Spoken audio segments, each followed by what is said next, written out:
Bismillahirrahmanirrahim. Alhamdulillahirabbil alamin wa bihi nasta'in ala umurid dunya waddin. Wa nusalli wa nusallimu ala abdihi wa rasulih Muhammadin wa ala alihi ashabihi ajma'in, amma ba'd. Qala al-Bukhari rahimahullah, babu man kariha an ya'uda fil kufri kama yakrahu an yulqa fin nar min al-iman. Berkata Imam Al-Bukhari rahimahullah, bab barang siapa atau orang-orang yang benci kembali kepada kekufuran sebagaimana dia benci jika dicampakkan ke dalam api neraka adalah bagian daripada iman. Ikhwanul kiram rahimakumullah, hadis ini adalah hadis yang pernah kita bincangkan. Thalathun man kunna fihi wajada halawatul iman. Ada 3 perkara yang dalam diri seorang dia akan mendapatkan manisnya iman. Yang ketiganya adalah an yakraha an ya'uda ila al-kufri kama yakrahu an yulqa fin nar. Seseorang akan mendapatkan manisnya iman. Ini menunjukkan iman yang bertingkat-tingkat. Bahwasanya ada orang yang belum mendapatkan manisnya iman, buahnya iman. Dan dalam hadis ini menjelaskan tentang tafadul iman, bertingkat-tingkatnya iman. Ada orang-orang yang akan mendapatkan manisnya iman jika terdapat dalam dirinya 3 hal. Tanda-tanda tersebut pernah kita jelaskan, diantaranya adalah ketika dia mampu mencintai Allah dan Rasulnya lebih daripada segalanya. Yang kedua, ketika dia mampu mencintai seorang karena Allah, membenci seorang pun karena Allah.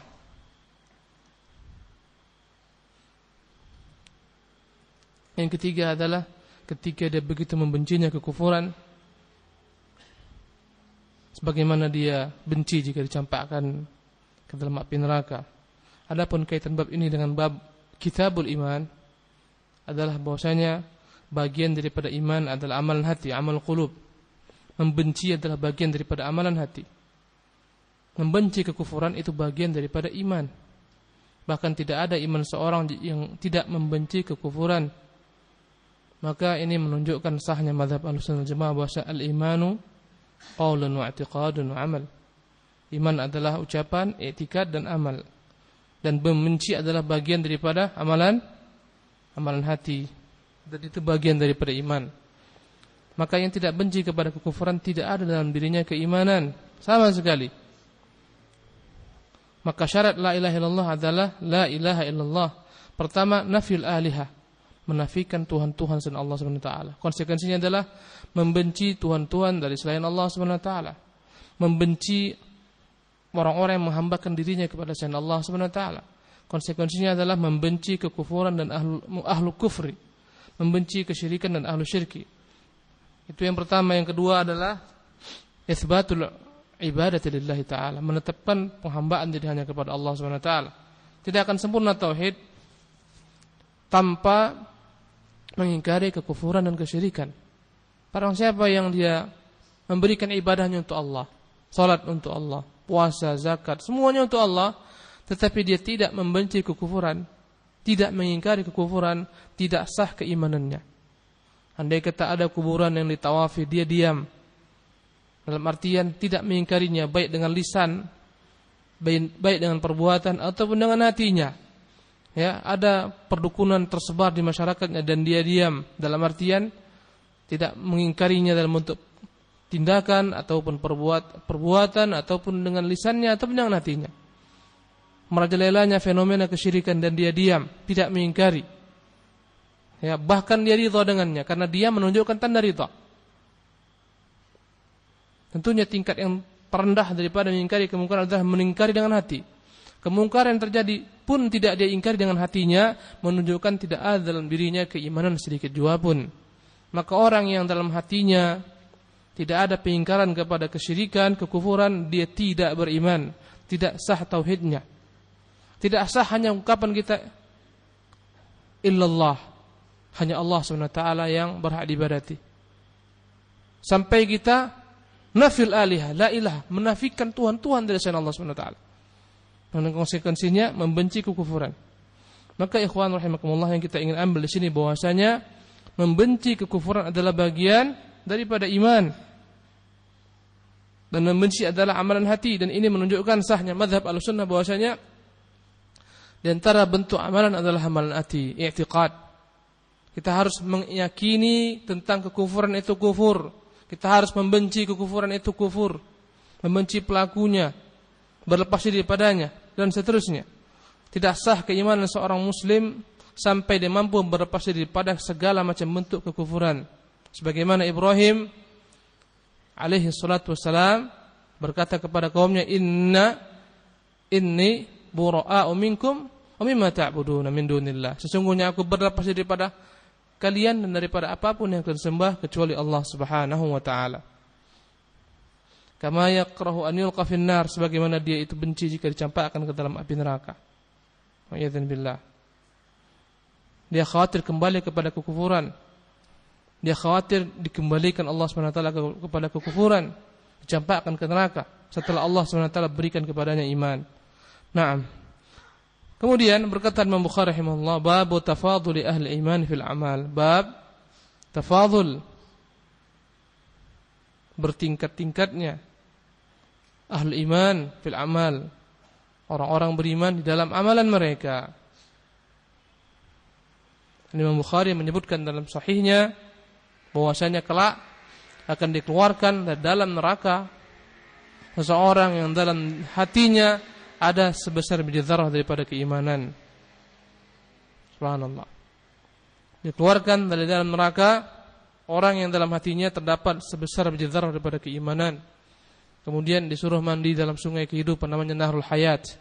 Maka tumbuhlah kembali daging-dagingnya sebagaimana biasanya. Sebagaimana tumbuhnya jamur ketika banjir datang. Dan hadis ini menunjukkan bahwa iman itu bertingkat-tingkat. Ada orang yang imannya sebesar biji zarrah dan Allah selamatkan dia dengannya, dan ini menunjukkan keutamaan iman. Orang yang dalam hatinya ada iman walaupun sebesar biji zarrah, Allah akan selamatkan dia dengannya. Kalaupun dibakar, maka tidak kekal dalam neraka selama-lamanya.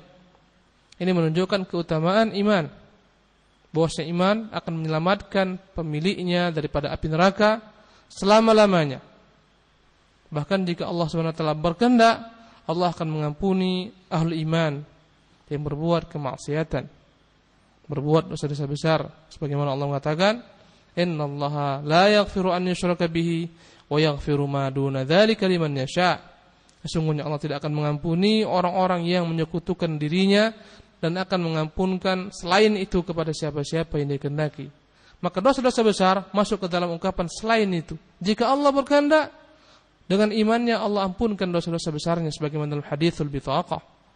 Hari kiamat akan datangkan seorang, Allah Subhanahu wa taala yadha'u kanafahu, Allah sidang dia. Allah bentangkan kepadanya, ini catatan amalanmu. Dia lihat buku-bukunya penuh dalamnya segala macam bentuk kejelekan, maksiat, dosa-dosa. Dan Allah bertanya kepadanya, wahai hamba, adzlamatka katabatil hafizun atunkiru min hadza syai'an, apakah engkau ingkari catatan amalanmu ini, ataukah engkau menganggap bahwasanya malaikat-malaikat pencatat telah menzalimimu? Dia katakan, tidak ya Rabb, tidak ya Rabb.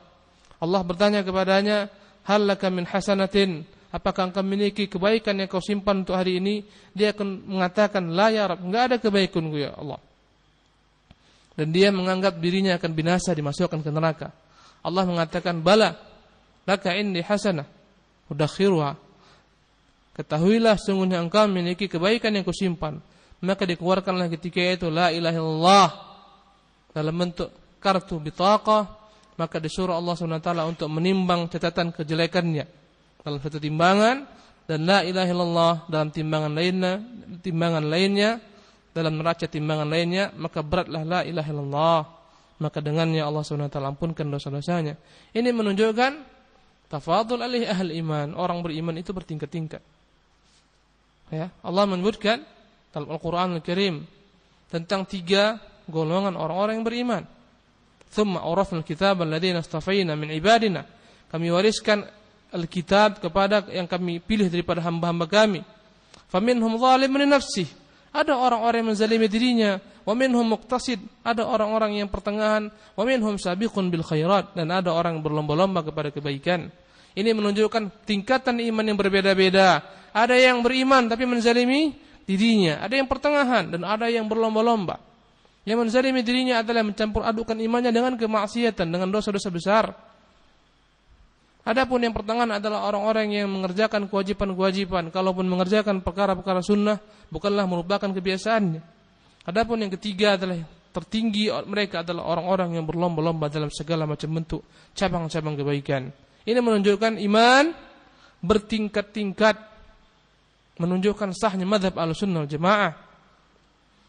Adapun hadis yang disebutkan oleh Syalban di sini, an Abi Sa'id Al-Khudri qala, dari Abu Sa'id Al-Khudri, semoga Allah meridhoinya, dia berkata, qala Rasulullah sallallahu alaihi wasallam, baina ana naimun, tatkala aku tidur, kata Rasulullah sallallahu alaihi wasallam, ra'aitu an-nasa yu'raduna 'alayya wa 'alaihim qumus, aku melihat orang-orang ditampakkan Allah Subhanahu wa taala kepadaku, mereka semuanya memakai baju, minha ma yablughu thudi, mereka memiliki baju, ada yang bajunya hanya sampai ke dadanya saja, thudi, sampai ke sini, sampai ke susunya saja.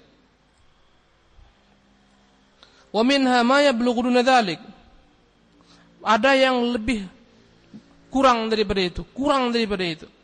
Jadi kata Rasulullah, aku bermimpi Allah perlihatkan kepadaku manusia, masing-masing mereka mengenakan baju. Ada yang mengenakan baju ya hanya sampai di sininya saja, ada yang kurang daripada itu.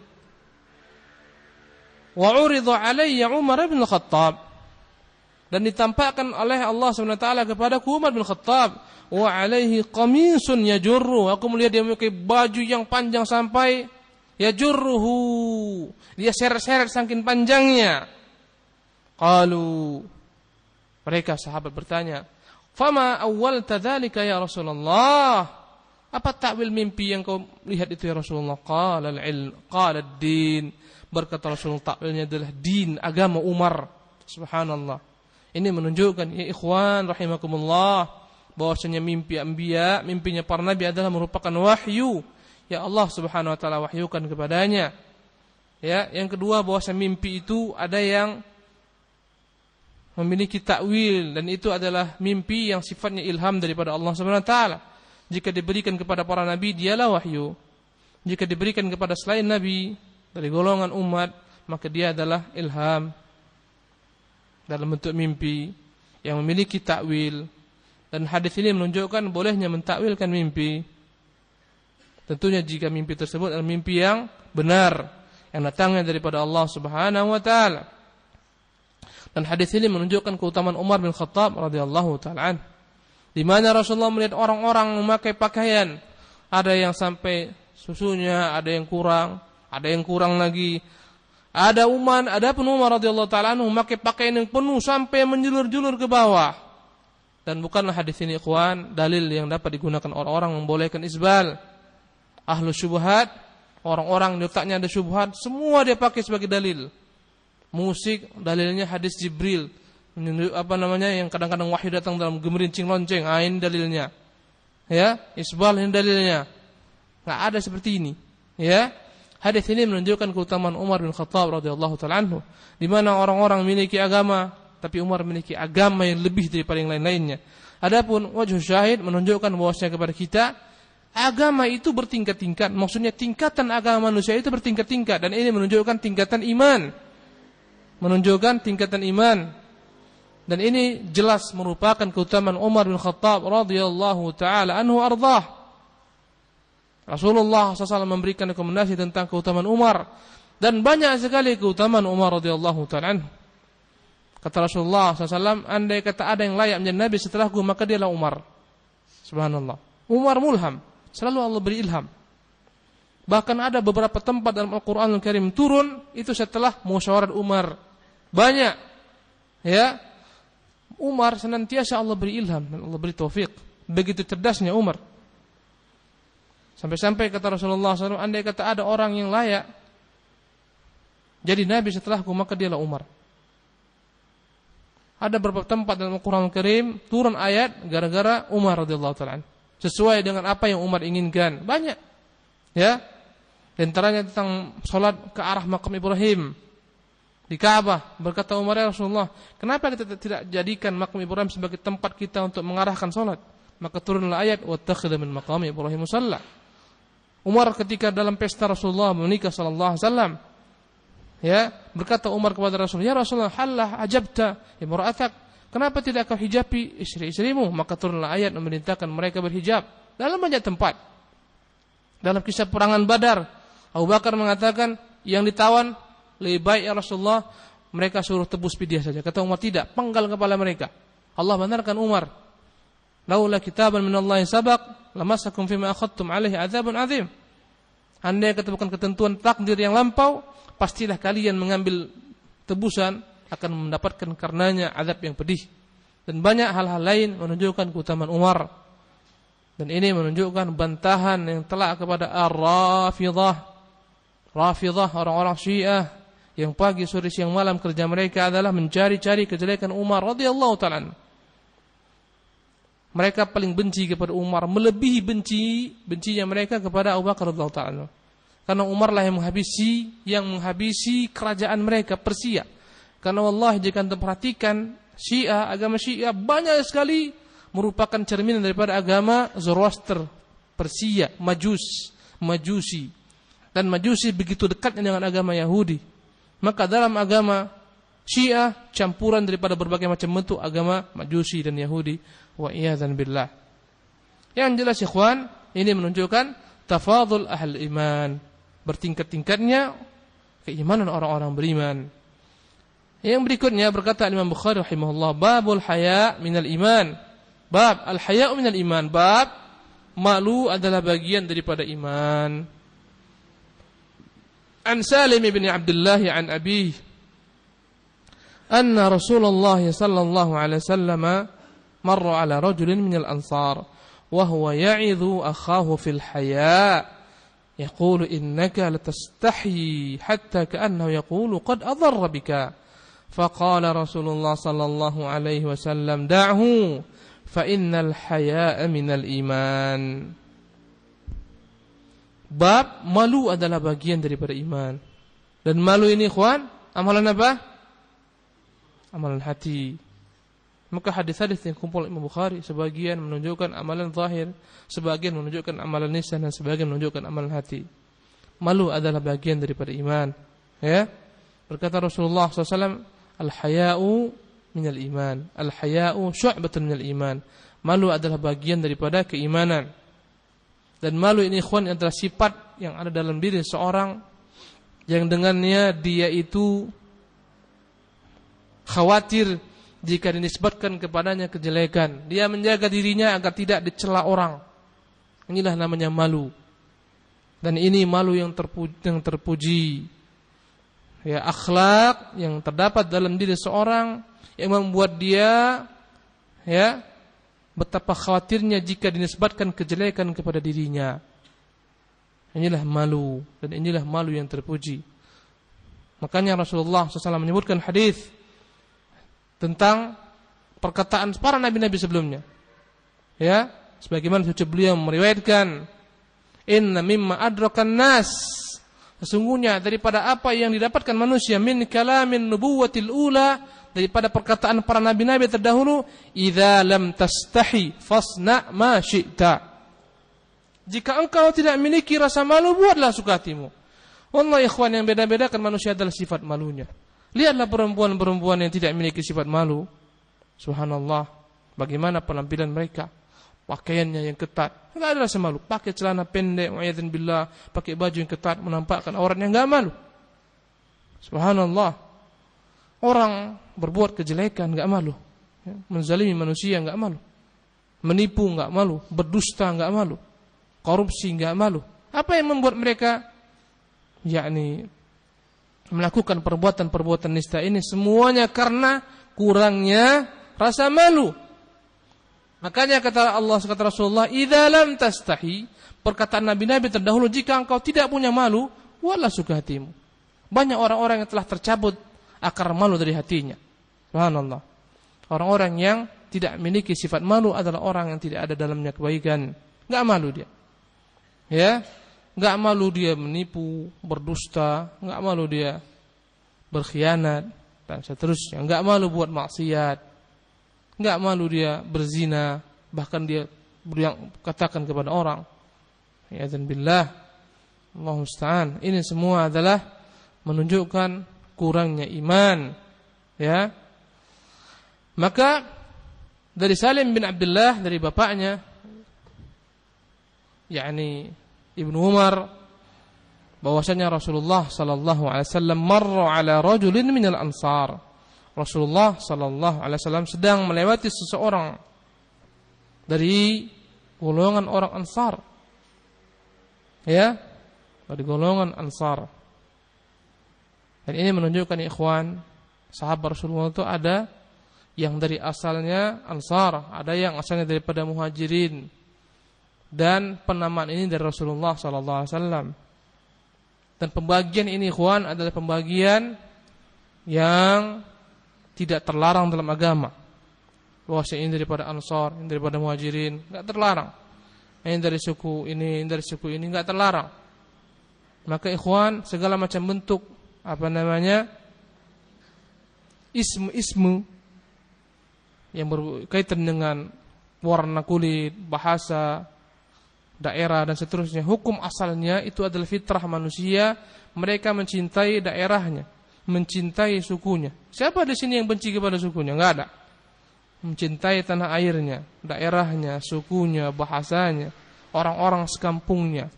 Maka hukum asalnya tidak terlarang. Bahkan mereka pun tidak terlarang menisbatkan diri kepada suku-sukunya. Ya, kepada tanah airnya. Kamu orang mana? Saya orang Indonesia. Boleh enggak? Boleh. Apa sukumu? Suku saya ini. Di mana daerahmu? Daerah saya ini. Kamu orang ini? Ya, saya orang ini. Bukan, saya bukan orang ini. Hukum asalnya boleh. Selama tidak dijadikan sebagai tujuan dibangun di atasnya loyalitas, ya. Dan kita melihat manusia menjadikan sebagai tujuan, wa'idhan billah. Perkumpulan-perkumpulan, paguyuban suku ini namanya, suku itu namanya, ya, dibuat dia sebagai tujuan, sebagai kendaraan berpolitik, wa'idhan billah. Dijadikan di atasnya dibangun loyalitas. Yang bersama kami adalah bagian daripada kami, yang tidak bersama kami bukan bagian daripada kami. Ini yang terlarang, ya. Maka enggak ada masalah.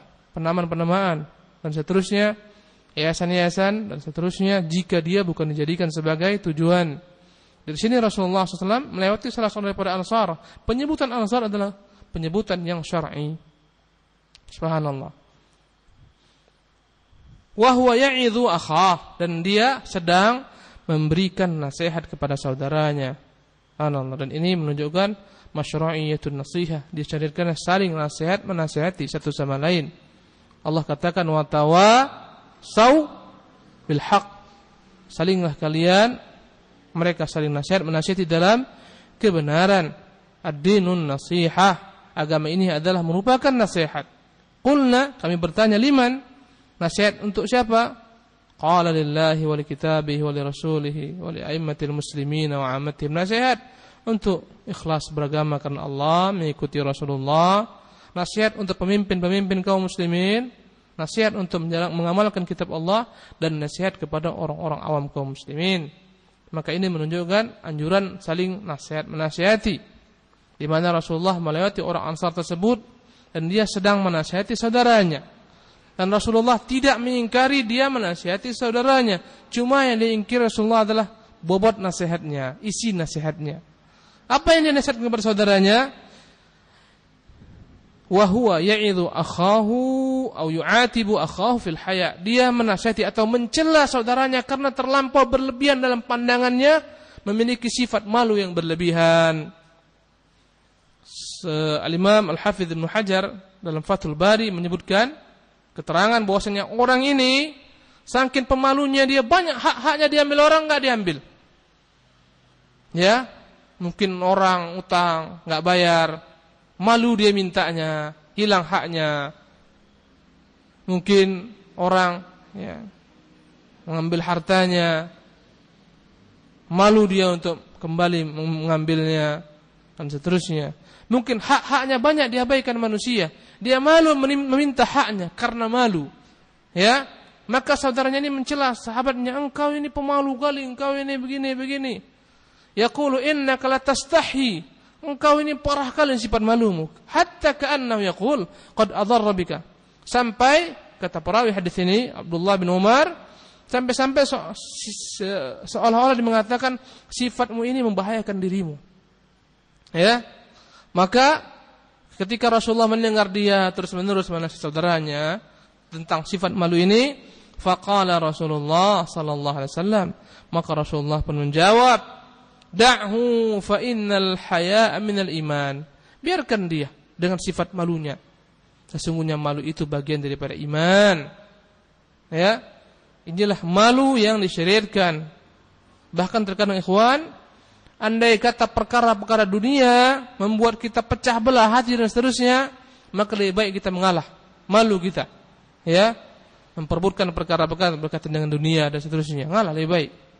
Yang penting selamat agama, yang penting selamat harga diri dan martabat kita, itu lebih utama. Taib, babu fa in tabu wa aqamus salata wa atawuz zakata fa khallu sabilahum.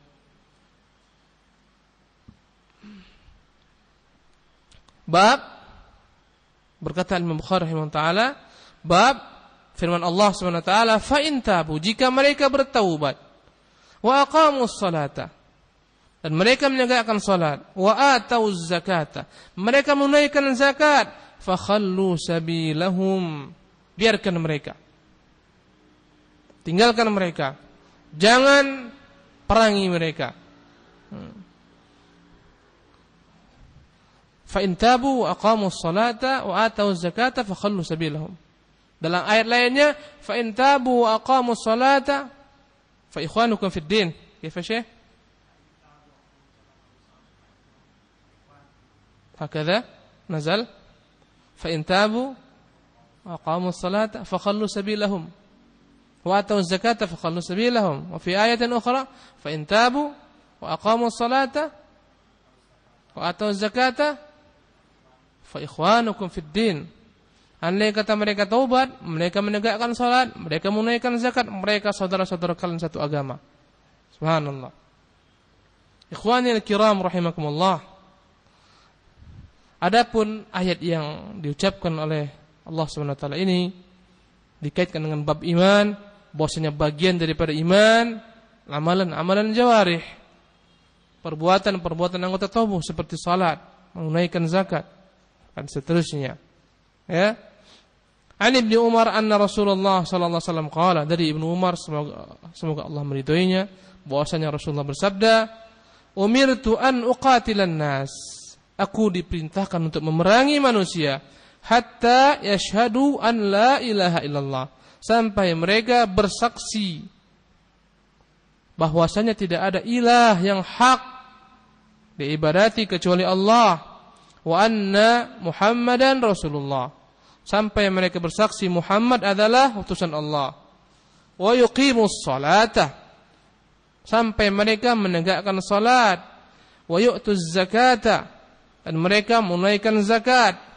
Fa idza fa'alu dzalika 'asamu minni dima'ahum wa amwalahum. Andai kata mereka melakukan perbuatan tersebut, maka mereka telah menjaga dariku darah-darah mereka dan harta-harta mereka, illa bihaqqil Islam, kecuali dengan hak Islam, wa hisabuhum 'ala Allah.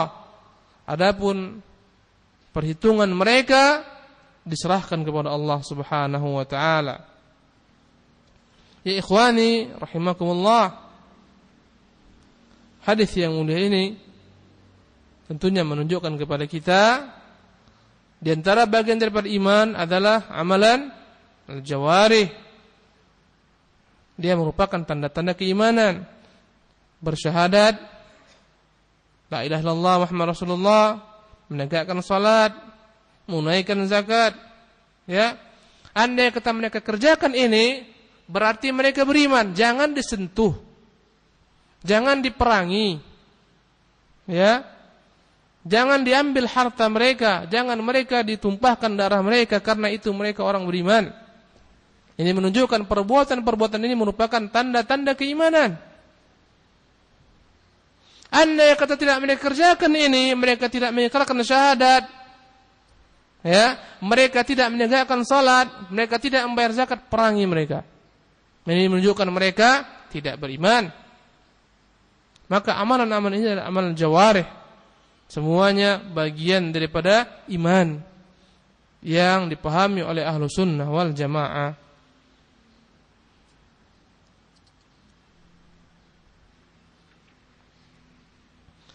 Kita cukupkan sampai di sini. Insyaallah kita akan lanjutkan di kesempatan-kesempatan yang lain.